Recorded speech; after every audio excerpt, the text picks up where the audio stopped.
Yeah, remember the towel technique? Yeah, you remember the towel technique before? Not really. So you're starting by having this towel, taking the lower towel along the leg and putting these two. Good. And then tucking this under. It's exactly how I remember. Oh, yes. Now I see why you're laughing. Okay, so we're getting into the cold season, so it's very good to have everything covered. Don't leave anything to the chance, especially, you know, feet, nice and warm. Check once in a while to see if it's warm, and if not, maybe even, you know, roll the towel this way. Okay. So within the context, I just remind you, we're starting maybe with hold, or maybe you start with hold, and the hold might tell you that there is some maybe tension in here. So you start even with a little bit of movement. And it is a treatment and an assessment. Why do I say that? What do I assess here? Tension. Tension. I move the ribs. Imagine if somebody would be with tight ribs, the whole body would move like one piece, yeah? Does it happen, or maybe not? I can stop the hip here and then move the ribs and see how it moves. There is a go. Yeah, good. Okay, so let's say now, 4th weekend, you can start with a hold, but also do some gentle movement here to kind of assess and relax the client.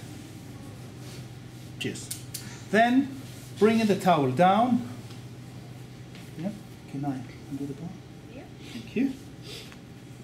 Move the bar to the side, and then starting to do the Effleurage. I'm going to do it quickly, but slowly. Yeah. Remember that even when you are in an exam or test or anything, first few Effleurage, really slow. Let them stretch the time. Let the time to be stretched. Relax yourself. Yeah. Work with the posture, really important. Yeah. Good. I'm treating, but still I assess. I move a little bit the ribs here. How does it move? I move, I feel the springiness on the spine a little bit. Yeah? Which muscle do I work now on? Rectus spine. So assessing and working. Then petrissage, right? Good. Again, treating and assessing. Ringing. Treating and assessing how things are. A lot of your concentration would go to feel what happens to their body. Then finding a place and start doing some more compression. Aruni, I would like to take a breath in and then slowly breathe out. Can I go deeper, or? Yeah, you can go. Yeah, okay. Wait a little bit and then break the contact. You can do a nice petrissage on top. Right. Let's say now you find that the whole of this area is tight. So instead of start working with compression at each point, you want to loosen this up. You want to move it a little bit. So you can start doing it on the body, or you can use the towel to do that. So it's a bit more, less glidey. Yeah. You can start loosening this up. You can do like more of a vibration, even on the scapula. Yeah, I find in terms of posture that when you do the vibration, you kind of still use the same posture idea, Sometimes even I move myself like that a little bit, kind of give myself the Harlem rhythm. Yeah. Once I'm tired, do it on the other side. Good. And then, even on the trapezius, you can start do some light rocking.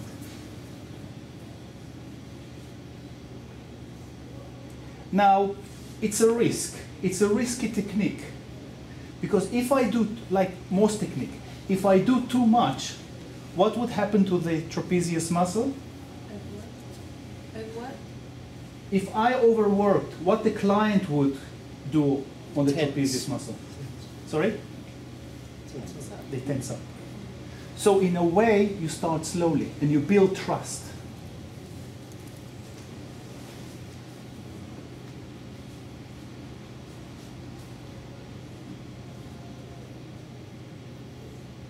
You can do a bit of cycles, like round, downward.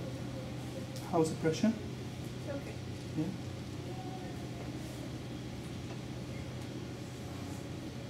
Good. From there, you can move to the side. So there is the choice here, either with towel or without. I feel, for me, it's better with towel because you have a better grip. Experiment it and see what is for you.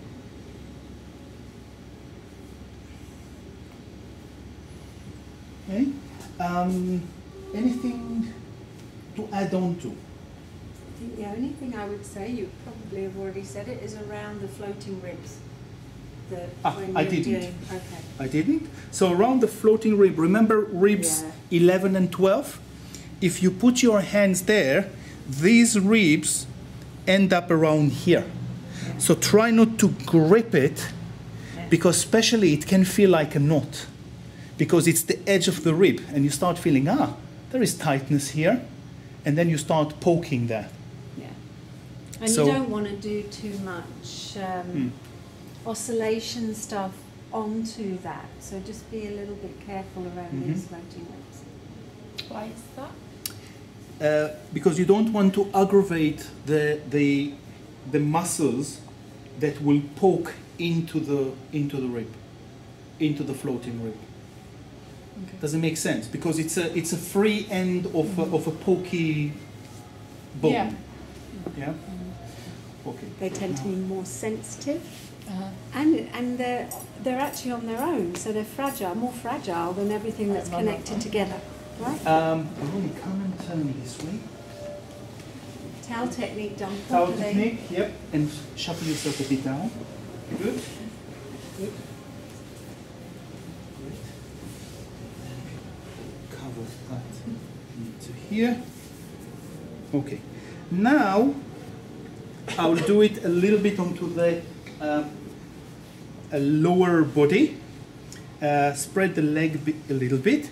And here you have a fantastic way of oscillating the whole hip.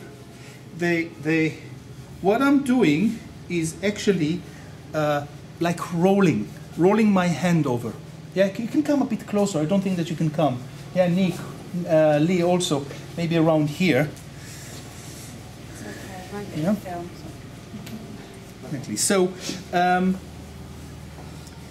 think about that, how hard it is to move the hip joint. So here you can have a wonderful opportunity to allow movement of the hip joint. Yeah, you can do that. You can even do a light slapping if you want, but it again, to increase the relaxation, stimulate the blood circulation, allow more movement. Yeah, how about that for the whole body? Yeah. So now my emphasis is the leg out toward me. Or you can do the opposite. The emphasis is now in a little bit. It's quite settled, but it gives a nice relaxation for the whole of the spine. Look what happened to the face. Do you see the nodding of the of the face. It means that the whole movement really come all the way to the head and give a nice relaxation to that area. Yeah? People who would not be relaxed, the face would not move. Then you know, okay, you need to do something about it. You can even start, let's take a scenario, okay? You're trying to do that, and you have one of those clients that nothing would move them. They are there to hold themselves, and they are not going to move. You can do Effleurage until the cow come back home. It's not going to help. Nothing would work. Nothing would work. They are there, frozen. Maybe it was like your client, maybe chatting and frozen. Yeah, totally. Yeah? Right. Now, you need to kind of convince the nerve system that they can let go. This technique would be fantastic. Because Effleurage, you don't move. Now they're up against movement. And up to a point that they will resist, and then they start to let go. However, sometimes they don't let go at all, because they're not aware they're not in let go. So what you can do, you can work on a technique I call negative on negative. Means if they are negatively hold their body, I ask them to contract their body even more and then relax it. And I'll show you an example on the arm. Yeah? Bring your arm around, please. Thank you. Let's say that I massage the arm and I feel that it's very tight. Sometimes what I do a trick like that. Hold your arm. Some of the client would so be not aware that you can do that, and they're having the arm hanging there, and after a few minutes they look at the arm like, oh, hello, what are you doing there? And then you start talking to say, right, we need to work on the awareness. So if it's tight, you ask them to tighten it even further. Yeah? Don't let me move it. Don't let me move it. Yeah? Tight it, tight, tight, tight. And then breathe in and completely drop it down. Good. And then again. So hold it and completely tighten it. Don't let me move, don't let me move. Good. And then completely let go. Good. So what I've done, basically tell them, okay, this is how tight feels, and this is how relaxed feel. And that's the seed that hopefully would slowly help them to relax. So you can do it in the leg as well. Hold the leg tight and then let go. Yeah? And you can really do it through the whole of the body. Yeah? The whole of the body. I think it's enough, isn't it? Okay, time out.